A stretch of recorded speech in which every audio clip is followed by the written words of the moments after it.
akan coba memberikan solusi bagaimana Anda bisa melunasi hutang, terbebas dari hutang, apalagi hutang riba, dengan cara tidak berhutang atau dengan cara yang luar biasa. Karena ada orang yang ingin lunas hutang, untuk menutup hutang yang pertama, dia hutang kedua, hutang ketiga, akhirnya tetap dia berada pada jeratan hutang. Nah, seperti apa tipsnya dan bagaimana amalannya? Silahkan, sebelum saya jelaskan, ringankan tangan Anda untuk subscribe channel ini. Jangan lupa like dan tulis doa terbaik Anda, ya, doa terbaik Anda di kolom komentar. Agar apa? Agar bisa bersama jamaah ustadz yang lain diaminkan dan cepat dikabulkan oleh Allah Subhanahu wa Ta'ala. Kaum muslimin yang saya hormati, hukum utang dalam Islam itu memang memperbolehkan praktek pinjam meminjam, asalkan harus disertai dengan niatan atau akad, ya, akad untuk bisa melunasinya. Ini dibolehkan dalam Islam berhutang itu. Dan satu lagi, ya, ada satu hal yang tidak boleh atau dilarang kelas dalam agama Islam, yaitu berhutang riba. Ya, hutang riba ini dilarang dalam Islam. Alhamdulillah, semoga kita dijauhkan dari riba. Nah, kembali ke tema kita tentang tips, ya, yang akan saya berikan, yang harus Anda praktekkan segera mungkin agar Anda terbebas dari lilitan hutang adalah, yang pertama, Anda harus bertobat. Bertobat kepada Allah Subhanahu wa Ta'ala, untuk kita senantiasa meminta ampun pada Sang Maha Pencipta kita. Karena apa? Apa hubungannya hutang dengan taubat? Ya, kita ini kan manusia, ini apa ya? Dari pagi sampai mau tidur itu kita kan kebanyakan melakukan dosa. Nah, dosa inilah yang kemudian menjadi penyebab rezeki kita seret. Bagaimana kita akan melunasi hutang kita kalau rezeki kita seret, ya? Bagaimana kita bisa membayar cicilan kita kalau rezeki kita nggak lancar?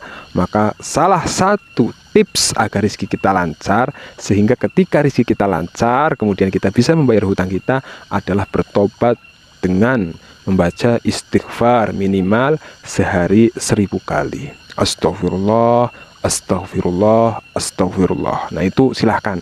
Dengan beristighfar juga akan ada ketenangan dalam hati kita, sehingga ketika hati tenang, rezeki insya Allah lancar. Kemudian yang nomor 2 adalah niat untuk melunasi hutang.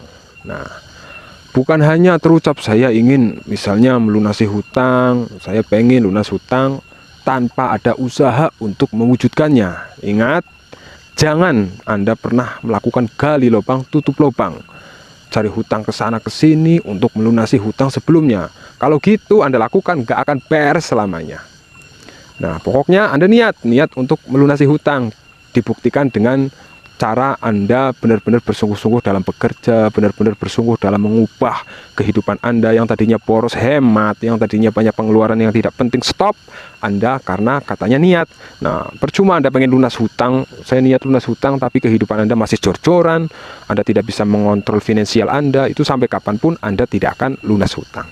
Pada level ini Anda harus berani ngomong dalam diri Anda. Anda bercermin, ngomong pada diri Anda, saya kapok berhutang dan saya berjanji tidak akan berhutang lagi, tidak akan menghutang atau tidak akan menambah hutang lagi. Saya berjanji. Itu Anda katakan pada diri Anda. Anda berjanji kepada diri Anda bahwa Anda tidak akan melakukan atau berhutang lagi. Karena kan Anda sudah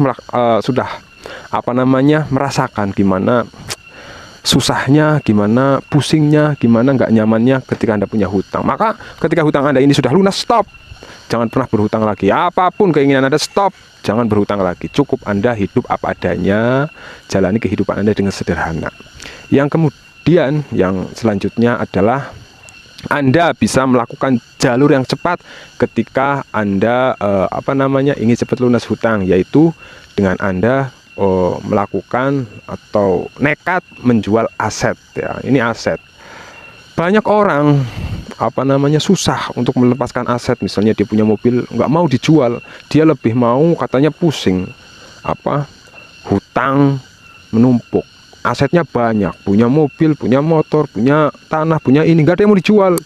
Dia memilih, dia tersiksa oleh hutangnya sambil menikmati asetnya. Nah, ini rubah. Anda mending melepaskan aset Anda, tapi Anda hidup nyaman, hidup tenang. Ketika Anda hidup nyaman, Anda hidup tenang, aset yang sudah Anda jual untuk membayar hutang, insya Allah bisa terbeli lagi. Nah, ini yang stigma yang paling harus Anda perhatikan, bahwa mindsetnya harus dirubah. Mindsetnya harus dirubah. Anda jangan punya mindset, nggak apa-apa saya punya hutang dan saya punya aset.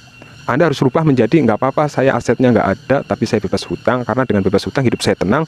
Dengan hidup saya tenang, rezeki saya akan lancar, saya bisa membeli aset yang sudah saya jual lagi. Kan seperti itu. Wah, itu nikmat. Jadi silahkan, ini 3 tips aja. Kalau Anda praktekkan, nggak ada waktu 1 bulan, berapapun hutang Anda pasti akan dilunaskan oleh Allah Subhanahu wa Ta'ala. Terus yang kemudian, Anda sabar ya, Anda sabar. Wasta'inu, ada hadis wasta'inu bisobri wassalah. Mintalah pertolongan kepada Allah ketika Anda dalam keadaan susah, dalam keadaan terhimpit. Wasta'inu, mintalah pertolongan bisobri wassalah, dengan sabar dan melakukan sholat. Nah, ini yang paling penting, Anda harus sabar. Kemudian yang terakhir, Anda harus tawakal. Wa may yattaqillaha yaj'al lahu makhraja.